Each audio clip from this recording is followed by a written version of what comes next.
India ए के लिए खेल रहा था, देवदत्त पाडिक्कल को रोका गया है। तो क्या देवदत्त पाडिक्कल नंबर 3 पर आपको लगता है एक उपयुक्त बल्लेबाज है? नहीं सर, अंकर की रोल आप निभा रहे थे, क्योंकि फर्स्ट डाउन पे हमें प्लेयर वो चाहिए होता है जो नई बॉल भी खेल सके, पूरा नहीं लगता है कि नंबर 3 पर खेले। नंबर 4 पर विराट कोहली फिक्स है। बिल्कुल। सभी साथियों को नमस्कार, मैं नितिन पांडे अपने एक्सपर्ट रोहित सर के साथ मैं यहाँ पर बैठा हूँ। आज हमारा जो मुद्दा है वो मुद्दा ये है कि किसी भी तरह का आज हम लोग एजुकेशन पे बात नहीं करेंगे। आप सभी को पता है कि जो मुद्दा इस समय गरमाया हुआ है वो है बॉर्डर गावस्कर ट्रॉफी, जो 22 तारीख से पहला मैच पर्थ में खेला जाना है। और भारत के लिए ये सीरीज कितनी इंपॉर्टेंट है, अगर उनको वर्ल्ड चैंपियंस ट्रॉफी में अगर फाइनल में जगह बनानी है तो ये सीरीज उनको जीतना बहुत जरूरी है। और साथ ही साथ बड़े अंतर से यानी 4-0 से ये सीरीज उनको जीतनी पड़ेगी। पहले मैच की अगर हम बात करें तो आप सभी को पता है कि सर रोहित शर्मा जो है वो अपने बेटे की जो उनका बेटे का जन्म हुआ है उस वजह से वो अभी उपलब्ध नहीं है पहले टेस्ट मैच में। मोहम्मद शमी की बात की जाए तो बॉलिंग अटैक में उनको अभी चुना नहीं गया है। बॉलिंग अटैक मुझे कहीं ना कहीं भारतीय टीम का कमजोर नजर आता है। और रोहित शर्मा की अब्सेंस में ओपन कौन करेगा? रोहित शर्मा नहीं है तो अब मिडिल ऑर्डर में जो है वो कौन प्लेयर खेलेगा? सरफराज की अगर हम बात करें लास्ट 3-4 पारियों की तो वो फ्लॉप रहे हैं। तो कौन कौन सी टीम बनेगी? सबसे पहले हम बात करते हैं कि रोहित शर्मा की अब्सेंस में जो ओपनर होगा उसमें आप किसको देखना चाहते हैं? सर, मुझे लगता है कि एक तो जायसवाल जी है हमारे, और जायसवाल जी तो फिक्स है। फिक्स है सर। हमें लगता है शुभमन गिल को मौका मिलेगा इस बार। शुभमन गिल ऑलरेडी इंजर्ड है sir, Shubman Gill already injured है, वो भी पहले टेस्ट मैच में नहीं उपलब्ध है। तो सर एक ऑप्शन और केएल राहुल है सर। फिर केएल राहुल जो है, यानी कि अब जो सबसे बड़ी जो बात है वो केएल राहुल पर आ टिकी है कि केएल राहुल जो है वो उन्होंने पहले भी ओपनिंग की हुई है भारतीय क्रिकेट टीम की, तो इस बार उनको मौका मिलना लगभग तय है। अब बात करते हैं सर हम की फर्स्ट डाउन।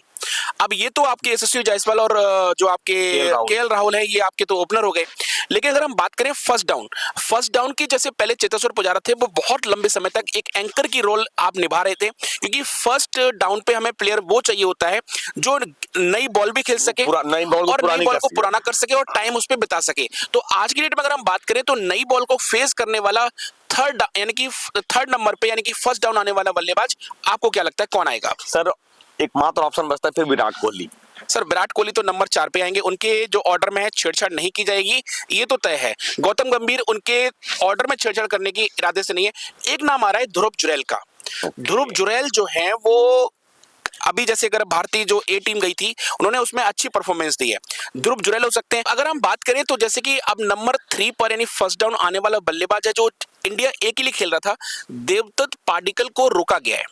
तो क्या देवदत्त पाडिक्कल नंबर 3 पर आपको लगता है एक उपयुक्त बल्लेबाज है? नहीं सर, अगर ध्रुव जुरैल और पाडिक्कल में अगर आप कंपेयर करें तो मैं ध्रुव जुरैल को पहला प्रेफरेंस दूंगा। लेकिन ध्रुव जुरैल जो है वो लगातार मैंने जो मैच देखे हैं उनके, वो 5 या 6 नंबर पर बैटिंग करते आए हैं और 5 या 6 नंबर से नई बॉल अगर फेस करने पहुंचते हैं और वो भी पर्थ जैसे मैदान पे जहां पर बॉल उछाल लेके आती है और क्यूरेटर ने ऑलरेडी वार्न कर दिया है कि बॉल जो है वो सर के ऊपर से निकलेंगी, कान को छू के निकलेंगी। तो क्या वहां पर ऐसा पेस खेलने के लिए ध्रुव जुरैल तैयार है क्या? सर ये भी देखना पड़ेगा कि हम बेंगलोर में जब न्यूजीलैंड आई थी खेलने के लिए और जो थोड़ा सा फास्टर पिच था, हम सर मतलब 46 रन पे ऑल आउट हो गए थे। सर गलत नहीं हुआ तो मुझे याद था 46 रन पे ऑल आउट हो गए जो हम अपने घर में। और सर यहीं से तो काम खराब हुआ कि आप अपने घर में 3-0 से हारे और फिर आप उम्मीद कर रहे हैं कि हम ऑस्ट्रेलिया जाके उनके घर पे 4-0 से हारा है। ये बहुत मुश्किल लगता है, लेकिन पहले भी भारतीय टीम ने किया है ऐसा, किया है, लेकिन कर सकते हैं। लेकिन सर मुझे लगता है कैपेबिलिटी तो है इस बार, लेकिन मुझे लगता है जहां तक कि सर इंडिया मतलब मैं अगर देख रहा हूं तो सर ये फाइनल नहीं खेलेगी इस बार, क्योंकि सर हमारे कई सारे प्लेयर इंजर्ड हैं और आउट ऑफ फॉर्म है। लेकिन क्या पता, क्रिकेट है सर, क्रिकेट है। कहते हैं ना कि भारतीय क्रिकेट टीम जब एक ऐसी स्थिति में होती है जहां पर उसको लगता है कि अब या करो या मरो की स्थिति है, तब वहां पर कुछ ना कुछ ऐसा निकलता है जो ना चाहते हुए भी हम एक ऐसा परफॉर्मेंस कर जाते हैं जो आपको जिंदगी भर याद रहता है। तो ऐसी अगर हम बात करें तो पिछली बार जैसे कि ऋषभ पंत ने वो पारी जो खेली थी, जो मैच लगभग भारतीय टीम हार गई थी, लेकिन ऋषभ पंत ने हार के मुंह से निकाल के भारतीय टीम को जीत दिलाई थी। तो मैं ये मानता हूं कि देवदत्त पाडिक्कल हो सकता है कि नंबर 3 पर खेले। नंबर 4 पर विराट कोहली फिक्स है। बिल्कुल। नंबर 5 की बात करूं तो नंबर 5 भी फिक्स है, ऋषभ पंत खेलेगा। ऋषभ पंत का कोई तोड़ नहीं है। अब आती है 6 नंबर पर ध्रुव जुरैल या फिर सरफराज खान। सरफराज। सर मेरी राय थोड़ी आपसे अलग है। मैं मानता हूं कि जो अभी हालिया फॉर्म है सरफराज खान अगर हम बात करें उनकी हाइट की भी, तो हाइट उनकी कम है। और बॉल जो है वो आपको पता है, जब उन्होंने ये बोल दिया है कि बॉल आपके कान से पास से निकलेंगी, आपके सर के ऊपर से निकलेंगी, तो ध्रुव जुरैल जो है वो उनकी हाइट फैक्टर जो है वो कहीं ना कहीं उनको सिलेक्ट कराएगा। और जो उनकी हालिया परफॉर्मेंस रही है, जो अभी ऑस्ट्रेलिया में खेले हैं उन्होंने, जो दोनों इनिंग खेली है, दोनों में हाफ सेंचुरी बनाई है, तो कहीं ना कहीं मुझे ध्रुव जुरैल जो है वो सरफराज खान से ऊपर निकलते नजर आ रहे हैं। तो नंबर 6 पर मैं रखना चाहूंगा ध्रुव जुरैल को। अब बात करते हैं ऑलराउंडर की। ऑलराउंडर में आपके पास 3 ऑप्शन हैं। अगर हम बात करें जडेजा की, बात करें अश्विन की, बात करें वाशिंगटन सुंदर की, एक स्पिनर खिलाएंगे ये, लेकिन एक स्पिनर में अक्षर पटेल सर अभी टेस्ट के लिए इतना तैयार नहीं है, जैसा कि भारतीय टीम मानती है, तो अक्षर पटेल अभी उसके लिए तैयार नहीं है। तो 3 जो अभी टीम में जो सिलेक्ट हुए हैं, अश्विन, जडेजा और सुंदर, इनमें से आप 7वें नंबर पर किसको देखना चाहते हैं? वाशिंगटन सुंदर। लेकिन मेरा भी ओपिनियन ये है कि वाशिंगटन सुंदर को खिलाना चाहिए, लेकिन कहीं ना कहीं मैं ये चाहता हूं कि जडेजा जो है उनको भी काफी एक्सपीरियंस है, ऑस्ट्रेलिया में ऑलरेडी खेल चुके हैं, तो जडेजा और सुंदर में ही कहीं ना कहीं ये टाई होगा कि दोनों में से कौन एक खेलेगा, दोनों में से इनमें से एक खेलेगा। तो अगर हम बात करें नंबर 8 पर, अब हम चाहते हैं कि एक फास्ट ऑलराउंडर जो है वो आपका 8वें नंबर पर स्थान ले। तो 8वें नंबर पर आप किसको देख रहे हैं कि हर्षित राणा और नीतीश रेड्डी में 2 ऑप्शन है, इन 2 में से किसी एक को चुना जाएगा, ये मुझे ऐसा लगता है। सर हर्षित राणा ज्यादा प्रेफरेंस देंगे हम। हर्षित राणा, ऐसा क्यों सर आपको लगता है? उनकी बॉलिंग अच्छी है नीतीश रेड्डी की तुलना में। ये बात पे मैं भी बिल्कुल एग्री करता हूं कि हर्षित राणा जो है वो नीतीश रेड्डी के अपेक्षा बॉलिंग अच्छी है। अगर बात करें नीतीश रेड्डी की, तो उन्होंने अभी इंडिया ए के साथ भी कोई ऐसा कारनामा नहीं किया जो उनको सिलेक्ट किया जाए। तो हर्षित राणा मुझे लग रहा है कि, और उसमें एक वजह और ये भी है कि गौतम गंभीर की टीम से हर्षित राणा ऑलरेडी केकेआर से खेले हुए हैं, तो प्रेफरेंस जो है हर्षित राणा को देंगे, क्योंकि वो उनको अच्छे से जानते हैं, देखा है, बारीकी से देखा है, उनकी बॉलिंग देखा है, कैसी बॉलिंग है, कैसी बैटिंग है। तो मुझे लग रहा है कि इस बार हर्षित राणा का डेब्यू हो जाएगा। अब हम बात करते हैं 9 नंबर पे। 9 नंबर पे अब आ जाते हैं 9-10 नंबर पे bowler, pure bowler, fast bowler. Fast bowling attack में हमारे पास ऑप्शन है, पहला बुमराह। बुमराह को तो कोई हटा ही नहीं सकता, क्योंकि कप्तान वही है।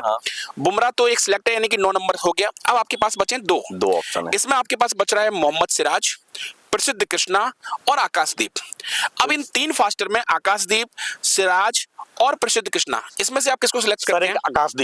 आकाशदीप ने जो हालिया परफॉर्मेंस, जहां पे भारतीय टीम जो स्पिनर का साथ देती है, वहां पर भी उन्होंने अपनी परफॉर्मेंस अपनी दिखाई है, उन्होंने विकेट निकाले हैं। तो कहीं ना कहीं जो बॉलिंग फ्रेंडली पिच और जो तेज गेंदबाजों को मदद करती हैं, वो पिच अगर उनकी ऐसी है, तो वहां पर कहीं ना कहीं आकाशदीप जो है वो कारगर साबित होंगे।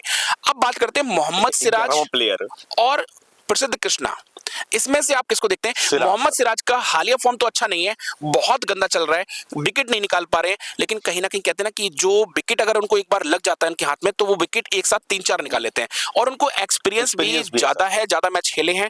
तो मोहम्मद सिराज प्रसिद्ध कृष्णा के तुलना में मुझे लग रहा है कि उनको प्रेफरेंस दी जाएगी। लेकिन प्रसिद्ध कृष्णा का भी एक हाइट फैक्टर जो है वो काम आएगा, क्योंकि वो लंबे कद के हैं, तो बॉल जब ऊपर से जब आती है, तो बॉल ऊपर से आती है, तो स्विंग होके या जो बाउंस होके ऊपर से जाएगी, तो वो कहीं ना कहीं एक्स फैक्टर जो है वो प्रसिद्ध कृष्णा के साथ जा सकता है।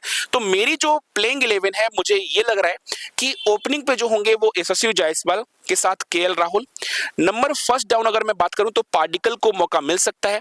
4थे नंबर पर विराट कोहली, 5वें नंबर पर ऋषभ पंत, 6वें नंबर पर सरफराज खान और ध्रुव जुरैल में मुझे ध्रुव जुरैल लग रहा है कि 6वें नंबर पर जगह लेंगे। 7वें नंबर पर मैं देख रहा हूं कि जडेजा इस बार चुने जाएंगे। 8वें नंबर पर हर्षित राणा। 9वें नंबर पे अगर मैं बात करूं तो 9वें नंबर पे आ जाएंगे आपके प्रसिद्ध कृष्णा, और प्रसिद्ध कृष्णा के अलावा अगर हम बात करूं तो आकाशदीप। फिर 10वें नंबर पर आपके बुमराह और 11वें नंबर पे आपके मोहम्मद सिराज। तो ये रहेगी प्लेइंग 11। अगर आपको लगता है कि आपकी प्लेइंग 11 क्या है तो कमेंट करके जरूर बताएं। मिलते हैं नेक्स्ट वीडियो में, धन्यवाद।